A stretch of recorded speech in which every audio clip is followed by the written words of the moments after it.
Metaphysical World with Vicki Anderson of VickiAnderson.net and Robert Vecchio of PracticalMagic2.com.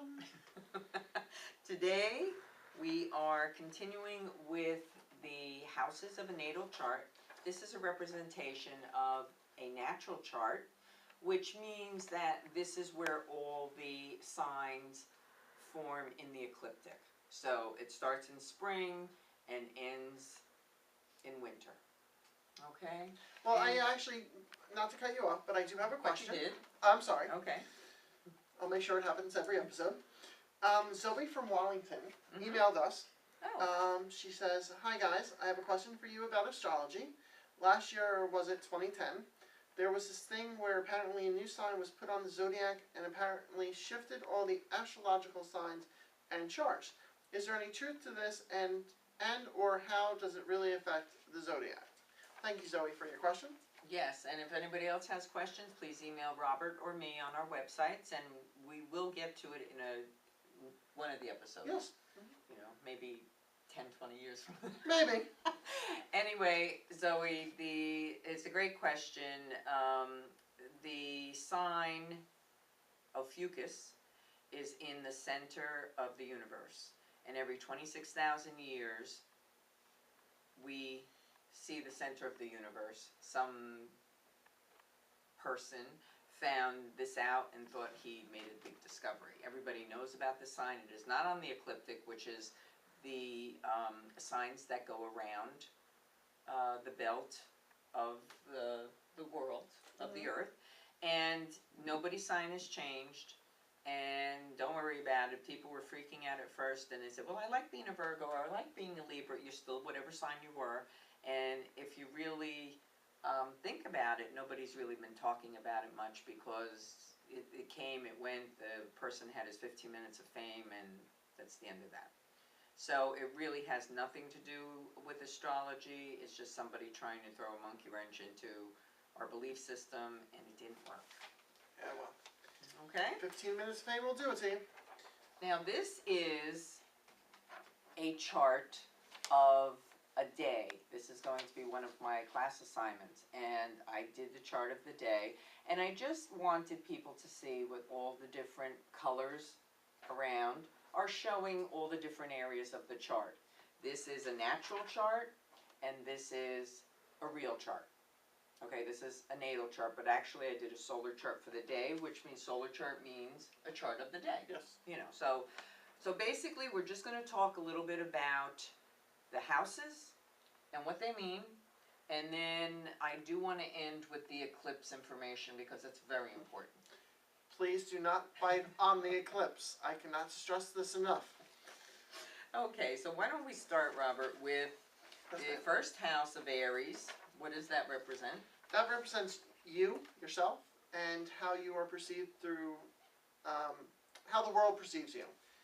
Or how you want the world to perceive you. Yeah. Yeah. I always get that mixed up. No, well, that's you know, pretty good. But what it actually is if you're a very dominant person, say, and you have, say, a Pisces ascendant, what's happening is everybody thinks you're sweet and nice and gullible and vulnerable, but inside, you know, when they get to know you, they're surprised. Okay. You know, but it is the personality you show to the world. It is who you want other people to think you to think you are, and basically that's how you know if you can approach this person or not, because that's the personality they want to spread around.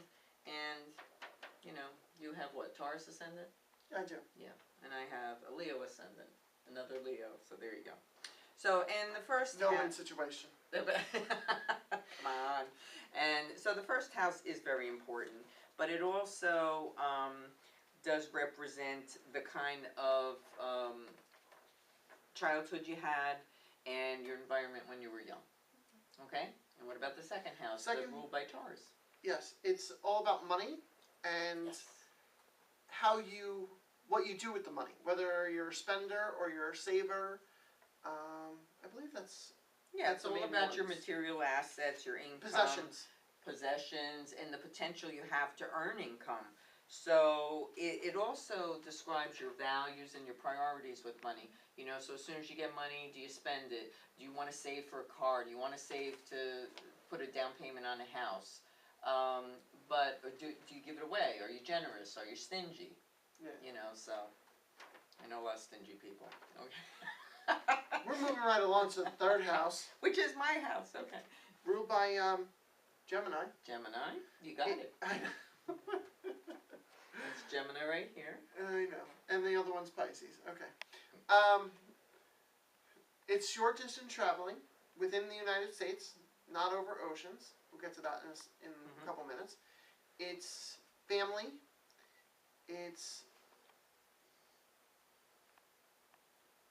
Siblings. communications, Siblings. creativity. Siblings, creativity, communications. Creativity is in the fifth. Oh, I'm sorry. That's all right. Computers. Yes. I knew there was another There's C a word. C. I knew there was two. It's your self-expression. Yeah. It's actually your early education. It's how you you start thinking about things, how you communicate to others. So it could be via email, it could be in person, it could be on a YouTube video. So, and Geminis are the talkers, so they always communicate verbally. That's a surprise. Okay, fourth house is ruled by Cancer, and the fourth house is all about your mother and your home, life. I think those were your two. Yeah, those are the two big ones. Your domestic environment. You know, how was your home when you were little? Do you like it quiet? Do you like it loud? Are you ever there? Are you not there? Did your mother play an important part in your life, or not? Or did you have a lot of people with bad aspects to the house? They hate their mother. Oh, good. You know, so, well, it depends. You know, everything balances out in the chart. Everybody can't love their mother, right? Fifth house? Fifth house is all about It's a Leo house. ruled by Leo. Mm-hmm. It's about romantic love and children, and that's creativity. Creativity. Oh, risk. Thank you, Beth. Risk, speculation, gambling. Imagination. But that's all right, but you got a lot of them. Yeah. And basically it's a kind of fun house. It's it's gambling, it's speculation, it's if you play the stock market, if you don't, it's risk taking. But mostly it's creative ability, and it does represent children. Yes. Okay? Sixth house? Sixth house is ruled by Virgo, and I have all my planets in there. And nobody cares. I know, I care. Still can't sleep at night. No, I'm kidding. It's all about health, how you work, and Explain what that means. how you work, whether or not you're a slacker or you're you do everything and anything for someone. It's your work ethic. Work ethic. Ethic. Ethic. Ethic. And it's your daily responsibilities, and it's also things that you volunteer for. Volunteer. Yeah. You know, it's service to others. So Robert's planets, a lot of them are in the sixth house. So in his wonderful store, Practical Magic 2, he's always helping others and always suggesting, things to help people, what they need, and even what they don't need. No, no, I'm sorry. Okay, seventh house, Libra. Your sign. That's mine. That is partnerships, whether it be romantic or business partnerships. It's how you interact with people. And if we think about lawyers. Yes, it's the only legal house in your chart. So it does represent contracts, leases, negotiations, also any kind of joint ventures. Okay. Okay, and it's the partnership house. So it's if you have a really bad partnership house with a lot of squares or a lot of oppositions, there's going to be a lot of fighting. Okay. And if you have some nice trines and sextiles, it'd be in La La Land. That's perfect. Okay, that's kind of cool. Okay, and what about the eighth house? That's ruled by Scorpio, and that is other people's money. IRS, taxes, wills, inheritances. death, legacies, Death, yeah. resourcefulness. It's also, a cult. Okay. Remember? It's a cult. Okay, we gotta speed it up here. I'm going. Ninth house? Ninth house is ruled by Sagittarius. It is the long distance traveling. That's what I was talking about before. It's going over the ocean. Or in the ocean. Or in the ocean. Remember? That's on cruises, yeah. And higher education. Spirit, religion. And philosophy. Yes. And what does higher education mean?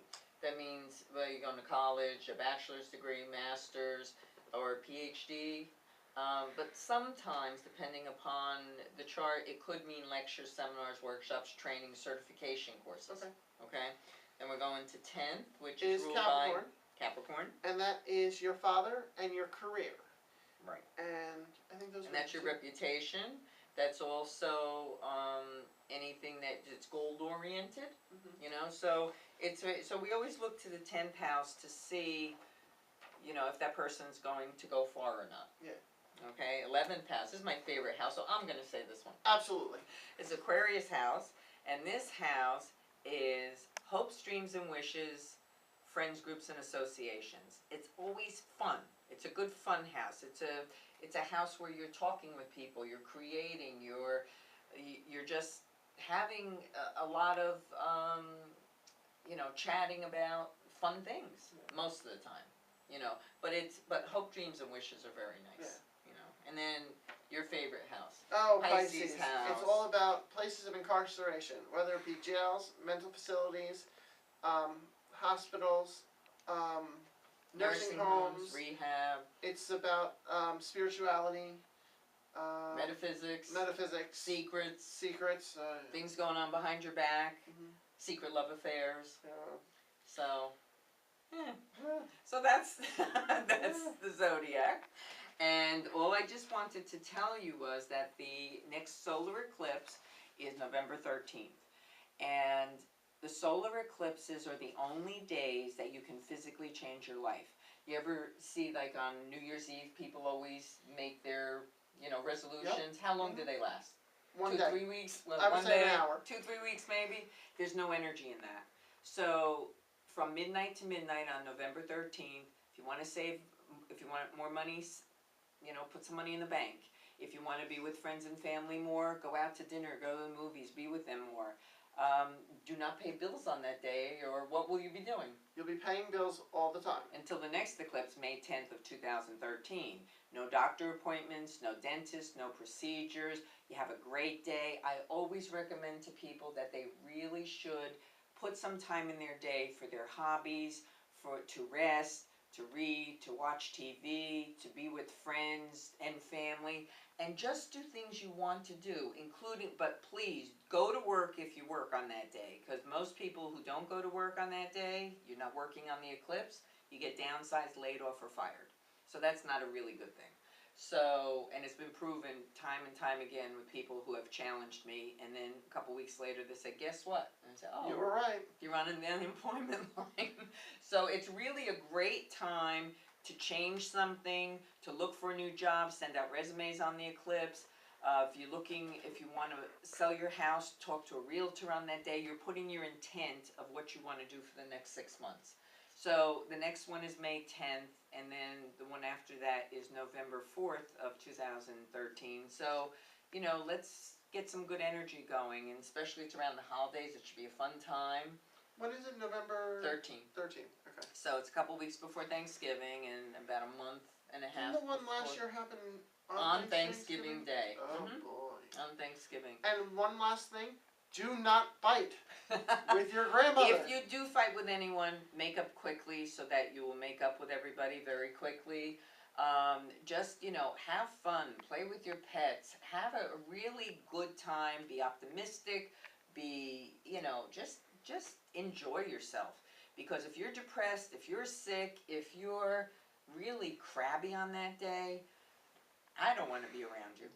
Okay, one other thing. Yes. To the pets. Hi, Roxy, Raven, and Trevor.